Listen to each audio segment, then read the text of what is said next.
MK TV ప్రేక్షక మహాశయులందరికీ కూడా రాశి ఫలాల కార్యక్రమంలో భాగంగా ద్వాదశ రాశుల వాళ్లకు ఎలా ఉండబోతుంది, ఈ నవంబర్ మాసమంతా కూడా అన్ని రాశుల వాళ్లకు ఎవరెవరికి ఏ విధముగా ఉండబోతూ ఉన్నది, ఎలా ఉంది, ఎటువంటి ఉపయోగాలు ఉన్నాయి అనేటువంటిది తెలియజేయటం జరుగుతూ ఉన్నది.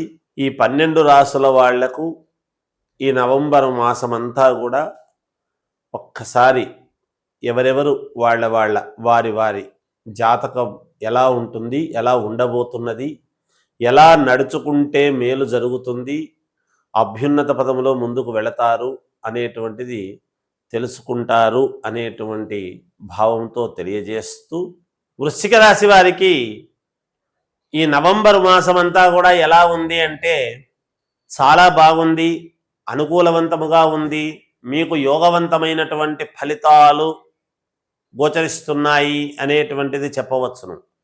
ఎందుకు ఈ మాట చెప్తున్నాము అంటే 9వ స్థానములో 9వ స్థానము అయినటువంటి కర్కాటకములోకి గురువు ఎప్పుడైతే వచ్చాడో తప్పకుండా ఈ రాశి వాళ్లకు అద్భుతమైనటువంటి ఫలితాలు పొందుతారు. ఇంట బయట సహకరించేటువంటి వాళ్ళు సహకరిస్తారు. మీకు ఉన్నతమైనటువంటి ఆలోచనలు, ప్రతిదీ కూడా గొప్పగా ఉండాలి, నేను ఎక్కువగా సంపాదించుకోవాలి, నేను అందరికంటే బాగుండాలి, అందరూ నన్ను చూసి ఫాలో కావాలి, నేను వేసుకున్నటువంటి గుడ్డలు కానీ నేను వాడేటువంటి వస్తువులు కానీ నన్ను చూసి 10 మంది ఫాలో కావాలి అని అనుకునేటువంటి తత్వము ఉన్నటువంటి వారు వృశ్చిక రాశి వారు సహజముగా ఉన్నతమైనటువంటి స్థితిగతులను కోరుకుంటారు. అయితే దానికి తగ్గట్టుగా మీరు విపరీతమైనటువంటి శ్రమ, మానసికమైనటువంటి ఆందోళన చెందుతూ ఉంటారు. దానికి సరైనటువంటి సమయము ఈ మాసము అనేటువంటిది తెలియజేస్తూ ఉన్నాను.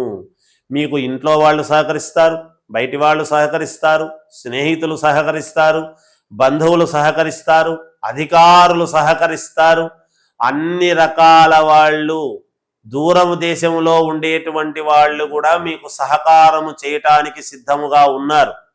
అయితే మీరు వేసేటువంటి అడుగులు, మీరు ఆలోచన చేసేటువంటి విధానం, మీకు ఏమి కావాలో అది స్పష్టంగా తెలియజేయండి. బయటికి చెప్పకుండా మీలో దాచుకుంటే చేయడం కష్టం. లోపల అనుకొని మీరు ప్రయత్నాలు చేస్తే కుదరదు. అలా బయటికి చెప్పి తప్పకుండా నాకు ఇది కావాలి అని గనక మీరు దాని తర్వాత మీరు ప్రయత్నాలు చేస్తున్నారంటే తప్పకుండా విజయము లభించి తీరుతుంది. భగవంతుడి యొక్క అనుగ్రహము, అనేక రకాల యోగాలు మీకు ఉంటున్నాయి. కీర్తి ప్రతిష్టలు వస్తాయి. మీరు అనుకున్నటువంటి పనులు సాధించి తీరుతారు. ప్రతి పనిలోనూ ముందడుగు వేస్తారు.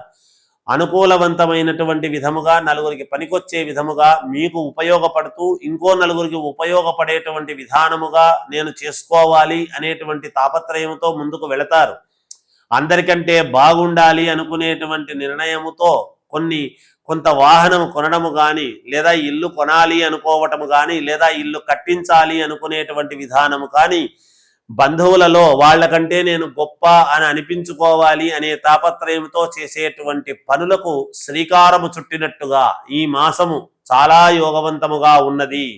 మీ మనస్సుకు తగ్గట్టుగా, మీ పనులకు అనుకూలవంతముగా గ్రహస్థితులు ఉన్నాయి. కాబట్టి భగవంతుడి అనుగ్రహము పరిపూర్ణముగా ఉన్నది. మీరు ఎక్కడికైనా వెళ్ళాలి, దూర ప్రదేశాలకు వెళ్ళి చదువుకోవాలి, లేదా ఉద్యోగాలు చెయ్యాలి, లేదా వెళ్ళి రావాలి, నేను కలుసుకోవాలి అని ఒక వ్యక్తిని నేను కలవాలి, మీకు ఏ వ్యక్తి మీద అయితే అభిమానం ఉందో ఆ వ్యక్తిని కలుసుకోవాలి, ఈ వ్యక్తిని దూరమైనటువంటి వ్యక్తులు దగ్గర కావటము ఈ మాసములో మీకు అంత అనుకూలవంతముగా ఉన్నది. మీ మనస్సుకు తగ్గట్టుగా అన్నీ సఫలీకృతముగా జరగటానికి యోగవంతముగా ఉన్నది వృశ్చిక రాశి వాళ్లకు అనేటువంటిది తెలియజేస్తూ ఉన్నాను. గ్రహాలు ఎప్పుడైతే అనుకూలవంతముగా ఉంటాయో మీ యొక్క నడవడిక కూడా, మీ బుద్ధి కూడా అలాగే పనిచేస్తుంది. ఎప్పుడైనా బుద్ధి కర్మానుసారిణి అని, బుద్ధి మన కర్మను అనుసరించి కొన్ని చేతులారా చేసుకొని ఆక్రోశము, కోపము ఉంటుంది. మీకు పని కాకపోయేటప్పటికీ కోపం వస్తుంది, ఆవేశం వస్తుంది, గోడల్ని గుద్దడం అలాంటివి చేస్తారు. కోపం ఎవరిని ఏమి అనలేక అలాంటివి చెయ్యకుండా ఆలోచన చేసి ఒక్కసారి మిమ్మల్ని మీరు తమాయించుకొని ఆలోచన ఎప్పుడైతే చేస్తారో అదే మీకు ఉన్నతమైనటువంటి స్థితికి తీసుకువెళ్ళటానికి యోగవంతముగా ఉంటుంది. గ్రహస్థితులు అనుకూలంగా ఉన్నప్పుడు మన నిర్ణయాలు కూడా అనుకూలంగా ఉంటాయి. అందువలన మీకు మేలు జరుగుతుంది అనేటువంటిది చెబుతూ ఉన్నాను. పెద్దవాళ్ల నుండి ప్రశంసలు, అంటే ఉద్యోగాలు చేసుకునేటువంటి వాళ్లకు పై అధికారుల నుండి ప్రశంసలు, వ్యాపారం చేసుకునేటువంటి వాళ్ళు పైన వాళ్ళ నుండి ప్రశంసలు పొందటము, మీ పని మీరు చిత్తశుద్ధిగా తొందరగా అయిపోవాలి అనేటువంటి భావనతో ఎప్పుడైతే చేస్తారో మీకు అదనముగా పనులు అప్పచెప్పటము, అదనముగా జీతాలు ఇవ్వటము, లేదా ఫలితము మీకు రావటము, లేదా మీకు గుర్తింపు రావటము, ఈ పని చేసేటువంటి వాడు ఇతను ఇక్కడ ఉండకూడదు, ఇంకొక చోట ఉన్నతమైనటువంటి స్థితికి పంపించాలి అనేటువంటి దృక్పథముతో మీ యొక్క స్థానము మార్పు జరిగే అవకాశము కూడా ఉన్నది. అంతేకాకుండా ఇన్నాళ్ల నుంచి లేనటువంటిది స్థిరత్వాన్ని ఏర్పరచుకోవడానికి చూస్తారు. చాలా భోగాలు అనుభవించాలి అనేటువంటి ప్రయత్నాలలో ముందుంటారు. అంటే మీ కోరికలు నెరవేర్చుకోవటానికి అనుకూలవంతమైనటువంటి కాలముగా కనపడుతూ ఉన్నది. భూ క్రయ విక్రయాలలో మీకు తప్పకుండా విజయము లభించి తీరుతుంది. ఇన్నాళ్ల నుంచి వివాహము కాలేదు అని ఎదురు చూసేటువంటి వాళ్లకు తప్పకుండా ఈ కార్తీక మాసములో వివాహము ఖాయము కావటము కానీ, దానికి అనుకూలవంతమైనటువంటి నిర్ణయాలు తీసుకోవటము కానీ, మంచి మాటలు మాట్లాడుకోవటము కానీ, ఎంగేజ్మెంట్ చేసుకోవటము కానీ ఏదో ఒకటి జరిగి తీరుతుంది గాక. అయితే మీరు ఏ లగ్నములో పుట్టారు అనేటువంటిది ఇక్కడ ఇంపార్టెంట్. రాశి ప్రకారముగా యోగవంతముగా ఉన్నది. అయితే మీరు పుట్టినటువంటి లగ్నం ఏమిటి, ఏ లగ్నం అయితే ఈ గ్రహస్థితులు మీకు అనుకూలిస్తాయి అనేటువంటిది ఉంటుంది. కాబట్టి పుట్టుక అనేటువంటిది చాలా ముఖ్యం. అది మీకు అనుకూలవంతమైనటువంటి వాళ్ళు తెలిసిన వాళ్ళ దగ్గర మీరు చూపించుకోండి. తప్పకుండా నమ్మకముతో ఎప్పుడైతే మీరు చూపించుకుంటారో, నమ్మకముగా మీరు ఎప్పుడైతే పరిహారాలు చేసుకుంటారో తప్పకుండా విజయం మీ వెంటే ఉంటుంది గాక. మనము ఆ త్రోవలో పోవాలి. ఏది ఉన్నతమైనటువంటి దారి అని ఎంచుకునే విధానంలో ఉంటుంది.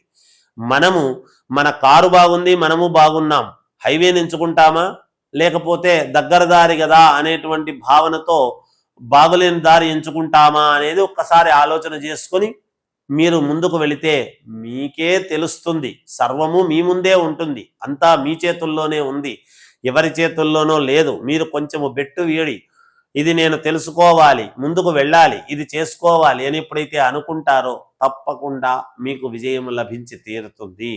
ఒక వ్యక్తి మీ జీవితంలో అడ్డపడుతున్నాడు అనేటువంటి భావన ఉంటుంది. ఆ అడ్డంకులన్నీ కూడా తొలగిపోతాయి. దూరమైనటువంటి వాళ్ళు దగ్గరవుతారు. భార్యాభర్తల యొక్క అన్యోన్యత అనేటువంటిది బాగా పెరుగుతుంది. అంతేకాకుండా ఇష్టపడినటువంటి వాళ్ళు ఉంటారు, ప్రేమికులు. ఒకవేళ ఏది సంబంధమైనటువంటి దాంట్లోనో కాస్త మామూలుగా ఆత్మ న్యూన్యతాభావముతో, ఆత్మాభిమానముతో నేనే చేయడం ఏమిటి, ఫోను నువ్వు చేయొచ్చు కదా అంటే నువ్వు చేయడం ఏమి, నువ్వు చేయొచ్చు కదా అనేటువంటి దాంతో భీష్మించుకున్నటువంటి వాళ్ళు కాస్త తగ్గి దగ్గర కావడానికి అనుకూలముగా ఉంటుంది. పోగొట్టుకున్నటువంటి ఉద్యోగము మళ్ళీ తిరిగి రావటం అనేటువంటిది కూడా జరుగుతుంది గాక కొంతమందికి. ఎందుకు? గురువు యొక్క అనుగ్రహము బాగా ఉంది కాబట్టి. అందుకే గురువు లగ్నములో ఉంటే 1,00,000 దోషాలను పోగొడతాడు అని శాస్త్రం. అలాంటి గురువు 9వ స్థానములో ఉండేటువంటి దాని వలన మీకు అద్భుతమైనటువంటి యోగాలు ఇవ్వబోతూ ఉన్నాడు అనేటువంటిది గ్రహించాలి. ఈ రాశి వాళ్లకు అన్నీ అనుకూలవంతముగానే ఉన్నాయి. అలాగే రాజకీయాలలో ఉండేటువంటి వాళ్ళు తప్పకుండా కిరీట ధారణ అనేటువంటిది చేస్తారు. కిరీట ధారణ అవుతుందంటే ఏదో రాజు అవుతాడని కాదు, కానీ పదవి అనేటువంటిది వరించి తీరుతుంది అనేది తెలుస్తూ ఉన్నది. వ్యాపారం చేసుకునేటువంటి వాళ్లకు డబ్బు పరంగా కలిసి వస్తుంది. భూ క్రయ విక్రయాలు చేసుకునేటువంటి రియల్ ఎస్టేట్ వంటి వాళ్లకు డబ్బు కలిసి వస్తుంది. ఇక కళ్యాణము కలిసి వస్తుంది. సంతానము కావాల్సినటువంటి వాళ్లకు సంతాన యోగము కలిసి వస్తుంది. కుజుడి యొక్క ప్రభావము కోర్టు పరమైనటువంటివి కానీ, పోలీసు కేసుల్లాంటి ఉంటే కూడా ఈ రాశి వాళ్లకు తప్పకుండా విజయము లభించి తీరుతుంది అనేటువంటిది తెలియజేస్తూ ఉన్నాను. ఇంకా మెరుగైనటువంటి ఫలితాలు సాధించుకోవాలి మేము అని అనుకునేటువంటి వాళ్లకు ఈ కార్తీక మాసములో మంగళవారం నాడు పార్వతీదేవికి, మనము పరమేశ్వరుడి గుడికి వెళతాము అంటే పరమేశ్వరుడిలోనే పార్వతీదేవి కూడా ఉన్నది. ఆ పార్వతీదేవికి 1.25 కిలో కందిపప్పు అనేటువంటిది మీరు 7 ప్రదక్షిణలు కానీ 16 ప్రదక్షిణలు కానీ చేసి ఆ కందిపప్పు పట్టుకొని చేసి ఆ కందిపప్పు అక్కడ దానం ఇవ్వండి అర్చకుడికి. తప్పకుండా విజయం లభించి తీరుతుంది, మీకు మేలు జరుగుతుంది. జయోస్.